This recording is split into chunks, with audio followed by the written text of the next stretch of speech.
नैमिषारण्य तीर्थ में सूत जी महाराज ऋषियों को बता रहे हैं।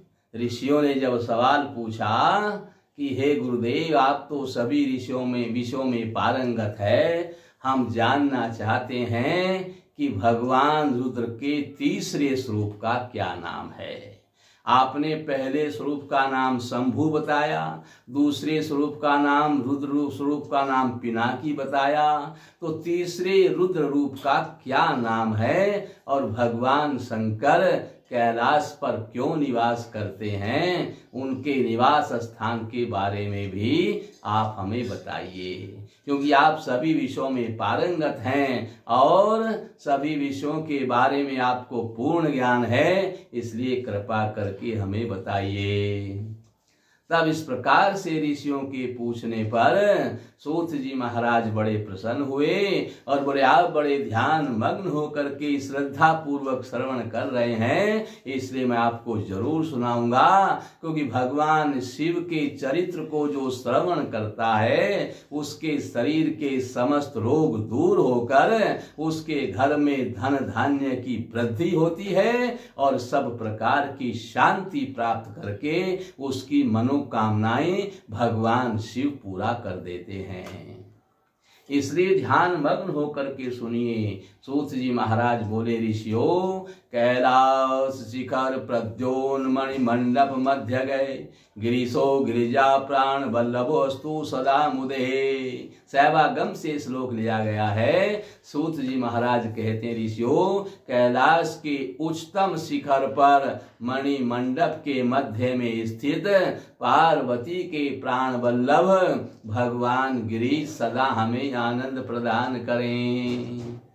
सूत जी महाराज बोले, ऋषियों, भगवान शिव का जो रुद्र रूप है, तीसरा रूप का नाम गिरीश है और भगवान शिव के निवास का वर्णन 3 स्थानों पर मिलता है।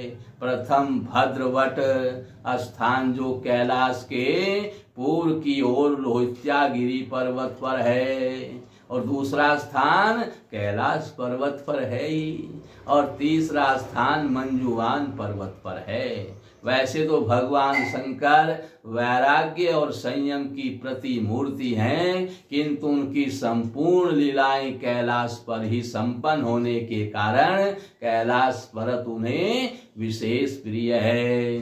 कैलाश पर्वत पर भगवान रुद्र ने तीसरे स्वरूप, उनका जो अपना तीसरा स्वरूप है जिसका नाम है गिरीश, गिरीश के नाम से वहां प्रसिद्ध है। सैवागम नामक पुस्तक में तीसरे रुद्र का नाम गिरीश बताया गया है। कैलाश पर्वत पर भगवान रुद्र के निवास के 2 कारण हैं। पहला कारण है, उन्होंने अपने प्रिय भक्त कुबेर को वरदान दिया था कि मैं आपके अलकापुरी के निकट ही रहूंगा। अलकापुरी कैलाश पर्वत के निकट ही है। और दूसरा कारण, भगवान रुद्र की प्राण वल्लभा जो उमा है, उसका जो अवतार है यही गिरिराज के यहाँ, हिमवान के यहाँ हुआ था, कैलाश पर्वत पर ही हुआ था।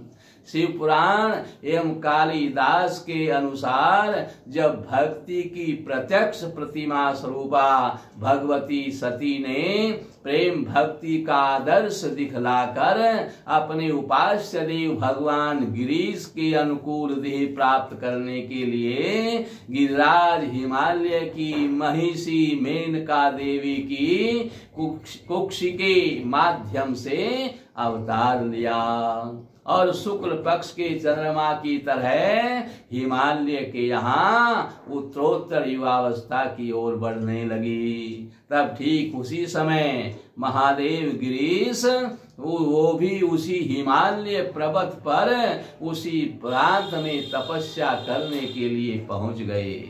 भगवान गिरीश ने जब सुना कि जो हिमवान ने जब सुना कि भगवान गिरीश जो रुद्र रूप हैं वो हमारे यहाँ तपस्या करने के लिए आए हैं, भगवान गिरीश को इस प्रकार से आया हुआ देखकर विश्व ब्रह्मांड के समस्त जीवों की तपस्या की वो फल दाता हैं, फिर भी भगवान रुद्र की तपस्या को भला उसकी आवश्यकता क्या है।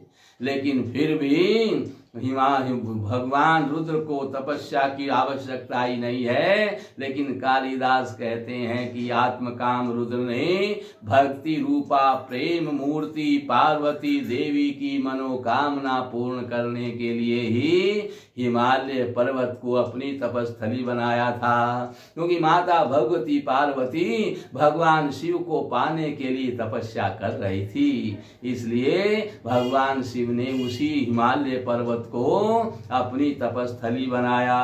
और हिमवान ने जब सुना कि जो सबके पूज्य हैं और देवता लोग भी जिन भगवान गिरीश की नित्य पूजा किया करते हैं, वह स्वयं आकर के हिमालय पर्वत पर तपस्या कर रहे हैं, तब गिरिराज ने उनकी तपस्या के अनुकूल सेवा के लिए इच्छानुसार अपनी प्रिय कन्या पार्वती को ही उनकी सेवा में नियुक्त कर दिया।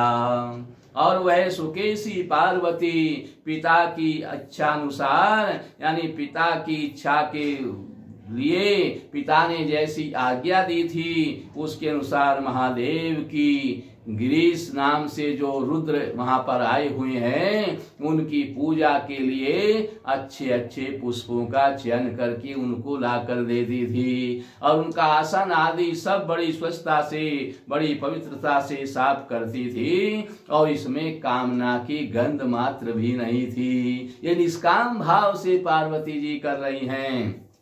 और महाकवि कालिदास की अमर काव्य कुमार संभव और शिव पुराण में देवी पार्वती की इस भक्तिमयी सेवा का बड़ा ही सुंदर चित्रण किया गया है। वास्तव में कामारी शंकर का पार्वती जी की भक्ति कामना को सिद्ध करने के लिए जो तप निरंतर स्वरूप है, वही गिरीश रुद्र का करुणामय रूप है। आदि भौतिक रूप में इन्हीं भगवान गिरीश की अग्नि मूर्ति यानी तेजोलिंग अरुणाचल प्रदेश में स्थित है। कहा जाता है कि एक बार पार्वती जी ने भगवान शंकर के नेत्रों को कौतुकवश अपने हाथों से बंद कर दिया तो चारों तरफ अंधकार हो गया, क्योंकि सूर्य और चंद्रमा भगवान शिव के नेत्र ही तो हैं। भगवान शिव के जो दोनों नेत्र हैं वो सूर्य चंद्रमा ही तो हैं, और जब उनको बंद कर दिया तो चारों तरफ अंधकार हो गया। इससे सृष्टि के संपूर्ण प्राणियों के प्राणों के लिए संकट उपस्थित हो गया। इसके पश्चात प्रायश्चित स्वरूप पार्वती जी ने शिव कांची, उनको भी बड़ा दुख हुआ कि मैंने गलत किया, तो पार्वती जी ने भी इसका प्रायश्चित करने के लिए शिव कांची और अरुणाचल में कठोर तपस्या की, जहां पर ये तेजोलिंग, जहां पर गिरीश रहते हैं, ये तेजोलिंग प्रकट हो गया। और तदंतर अग्नि शिखा के रूप में तेज स्वरूप एक अलौकिक लिंग का ये प्रादुर्भाव हुआ, जिससे जगत का अंधकार दूर हो गया। यही अग्नि स्वरूप गिरीश रुद्र का तेजो लिंग है। कार्तिक पूर्णिमा के समय यहाँ बड़ा भारी मेला लगता है और लोग अपनी मनोकामना पूर्ण करने के लिए दूर दूर से यहाँ पर आते हैं और आकर के इनकी पूजा करके अपनी मनोकामनाओं को पूर्ण करते हैं। अनुसुया के पति ब्रह्मवेत्ता अत्रि जी ने एक बार पुत्र की कामना से पत्नी के साथ में ऋक्षकूल पर्वत पर जाकर के कठोर तपस्या की। इनको पुत्र की कामना थी तो उन्होंने कठोर तपस्या की। उनकी तपस्या से प्रसन्न होकर के वहां ब्रह्मा विष्णु और महेश तीनों देवता प्रकट हो गए और अत्रि ऋषि और उनकी पत्नी से कहा कि आपकी जो इच्छा हो वरदान मांग लो, हम आपकी भक्ति से बड़े प्रसन्न हैं। आपने निष्काम भाव से और पूर्ण श्रद्धा भक्ति के साथ में हमारी तपस्या आराधना की है, तो आपको जो इच्छा वर मांग लो।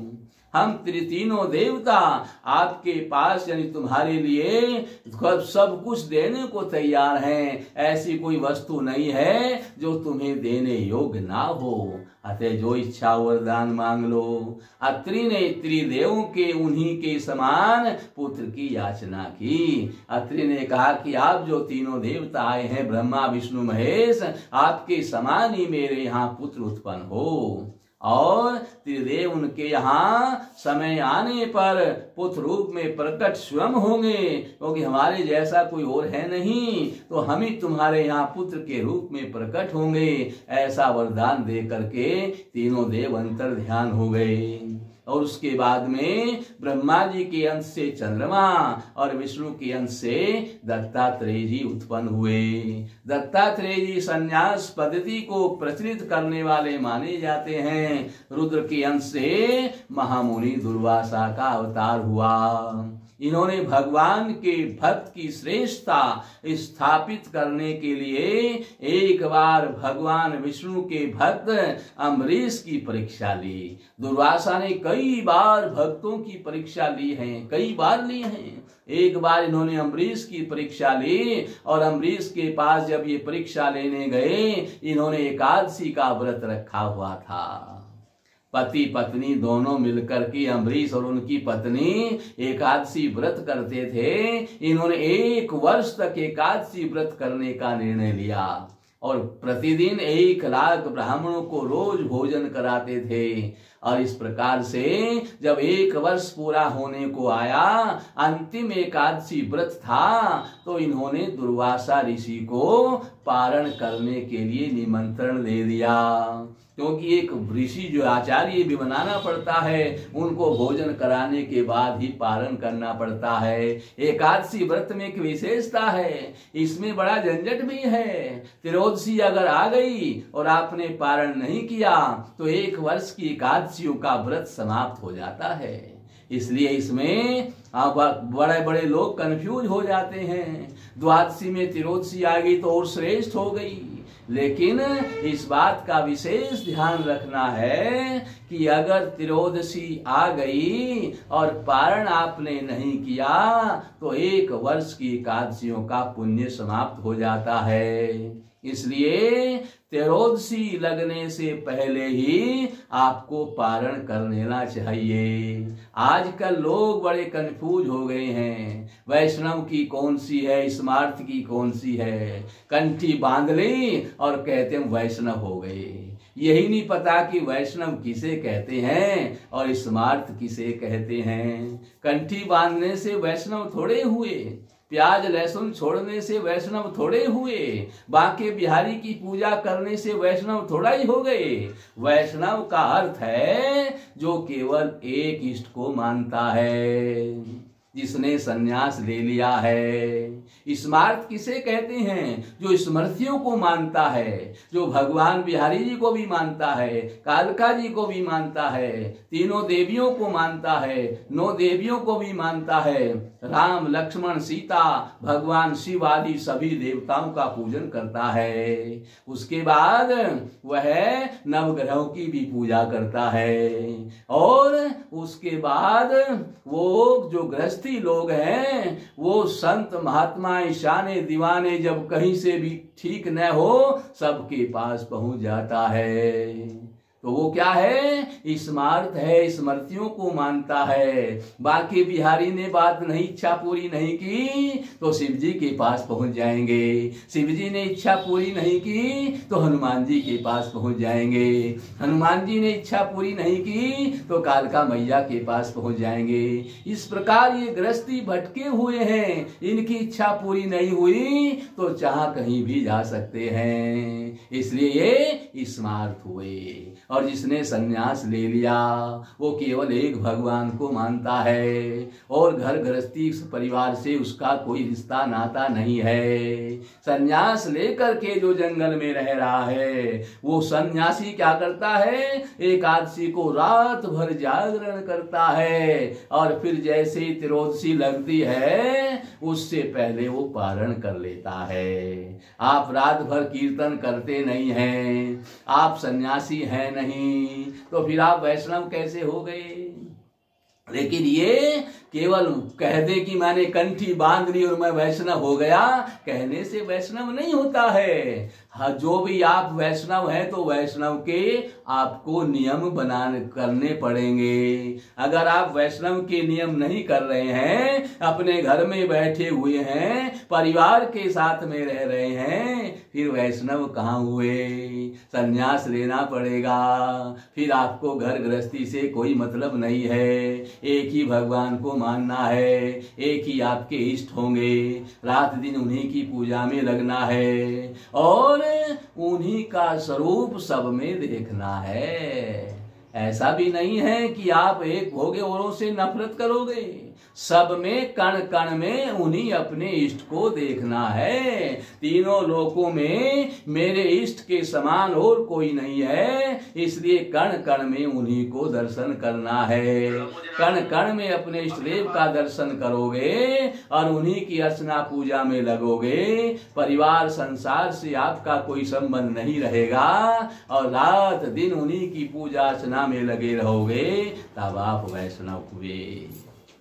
इसलिए दुर्वासा ऋषि को निमंत्रण अम्बरीश ने दे दिया। अम्बरीश का परीक्षा लेने के लिए दुर्वासा जी लेट हो गए। जानबूझ करके देरी करने लगे कि देखो ये मानता है कि नहीं। और जैसे त्रोदशी लगने वाली है, भगवान विष्णु के ये परम भक्त थे। भगवान विष्णु स्वयं एक बालक बटुक ब्रह्मचारी का रूप बना करके इनके पास में आए। क्या लेकर के आए? भगवान शालग्राम का स्नान किया हुआ चरणामृत लेकर के आए। बोले आप इसको पान कर लो, इसको पान करना भोजन करना भी है और भोजन नहीं करना भी है। भगवान की लीला थी। अम्बरीश ने जैसे ही पारण किया, तुरंत दुर्वासा जी आ गए, क्रोध में आ गए। मुझे निमंत्रण देकर के पहले भोजन कर लिया।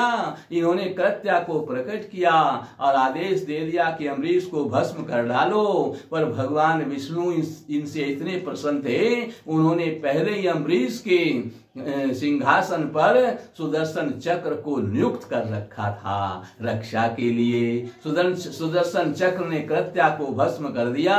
कृत्या दुर्वासा जी में समा गई और दुर्वासा जी तीनों लोकों में फिरे, पर कहीं जगह शरण नहीं मिली। तब भगवान शिव की इच्छा से, भगवान शिव के आदेश से ये सुदर्शन चक्र शांत हुआ और तब राजा अम्बरीश का पारण हुआ। इस प्रकार से चक्र शांत हुआ तो ये दुर्वासा जी ने इनकी परीक्षा ली थी। उसके बाद आगे भी दुर्वासा जी ने भगवान श्री राम की भी परीक्षा ली थी। एक बार यमराज मुनि वेश में भगवान श्री राम के पास में आए। उन्होंने श्री राम से वार्ता करने की इजाजत ली। भगवान श्री राम ने कहा ठीक है, हमारे साथ जो भी वार्ता करनी है करो। तो यमराज ने कहा कि हम जब वार्ता करें तो हमारे बीच में कोई न आए, इसलिए आदेश दे दो कि जो कोई हमारी वार्ता के बीच में आएगा मैं उसका त्याग कर दूंगा। दुर्वासा जी परीक्षा लेने के लिए आए और उन्होंने जैसे तैसे करके लक्ष्मण को भेज दिया, तो भगवान राम ने लक्ष्मण का त्याग कर दिया। प्राण दंड ना देने के बजाय बोले त्याग करना भी प्राण दंड देने के बराबर ही होता है। और उसी समय अचानक जब ये हुआ तो ये दुर्वासा ऋषि ने परीक्षा के लिए ही किया था, जिसके कारण इन्होंने लक्ष्मण का त्याग किया। इन्होंने श्री कृष्ण की भी परीक्षा ली और उनको रुक्मणी सहित रथ में जोता। आप द्वारका में जाओगे तो द्वारका से बाहर रुक्मणी मंदिर है, वहीं पर भगवान का रथ रुक गया था और वो प्यास लगी थी रुक्मणी को, तो इन्होंने वहीं पर जल निकाला था और जल निकाल करके रुक्मणी को पानी पिलाया था। पर इन्होंने पानी तो पिलाया पर दुर्वासा जी को पूछना भूल गए। आप भोजन कर रहे हो, जल पान कर रहे हो, कोई आपके पास में है, विशेषकर अगर ब्राह्मण है तो पहले उसको पिलाना खिलाना चाहिए। दुर्वासा जी को ये पूछना भूल गए और उसी समय दुर्वासा जी ने शाप दे दिया कि अब तुम यहीं पर अकेली रहोगी, भगवान से अलग रहोगी। तब से वहां इनका मंदिर है। इन्होंने बड़ी बड़ी परीक्षाएं ली हैं। एक बार दुर्वासा जी दुर्योधन के यहाँ पहुंच गए। दुर्योधन के यहाँ पहुंच करके दुर्योधन ने इनका कई दिनों तक बड़ा स्वागत सत्कार किया। उससे प्रसन्न हो गए दुर्वासा जी। बोले मांगो, क्या मांगना है। दुर्योधन ने कहा मेरे भाई जो पांडव वन में रह रहे हैं, आप उनके यहाँ भी इसी प्रकार जाओ, उनके यहाँ भोजन करो, और जब द्रौपदी ने भोजन कर लिया हो तब जाना। दुर्वासा जी ने आश्वासन दे दिया और परीक्षा लेने के लिए ये पांडवों के पास में गए और कहा युधिष्ठिर मैं स्नान करके आऊं, तब तक भोजन तैयार कर लेना। द्रौपदी के पास में युधिष्ठिर जी गए तो द्रौपदी ने कहा जो सूर्य का अक्षय पात्र हमें मिला है, द्रौपदी के भोजन करने के बाद वो खाली हो जाता है। बोले तो खाली हो गया, मैंने भोजन कर लिया। तब भगवान श्री कृष्ण ने इनकी रक्षा करी। इस प्रकार से द्रौपदी ने भगवान श्री कृष्ण का स्मरण किया और भगवान श्री कृष्ण ने इनकी रक्षा की। इस प्रकार से दुर्वासा जी ने अनेक चरित्र किए हैं और दुर्वासा जी साक्षात भगवान शिव के ही अंश हैं, इनके ही अंश है, रुद्र के अंश हैं और इन्होंने जो है अनेक प्रकार की लीलाएं करी हैं। इस प्रकार से भगवान शंकर के रुद्रावतार जो तीसरा रुद्रावतार ग्रीस नामक है, ग्रीस नाम का अवतार है, वो आपने श्रवण किया। इसमें श्रवण करने से सभी कामनाएं पूर्ण होती हैं, शरीर स्वस्थ रहता है, शरीर में कोई रोग नहीं रहता है, परिवार में शांति रहती है और धन धान्य की वृद्धि अपार वृद्धि हो जाती है। ऐसा इनका प्रभाव है। इसलिए भगवान शंकर की चरित्रों को जरूर श्रवण करना चाहिए। भगवान शंकर के रुद्रावतारों की कथा अवश्य श्रवण करनी चाहिए। बोलो शंकर भगवान की।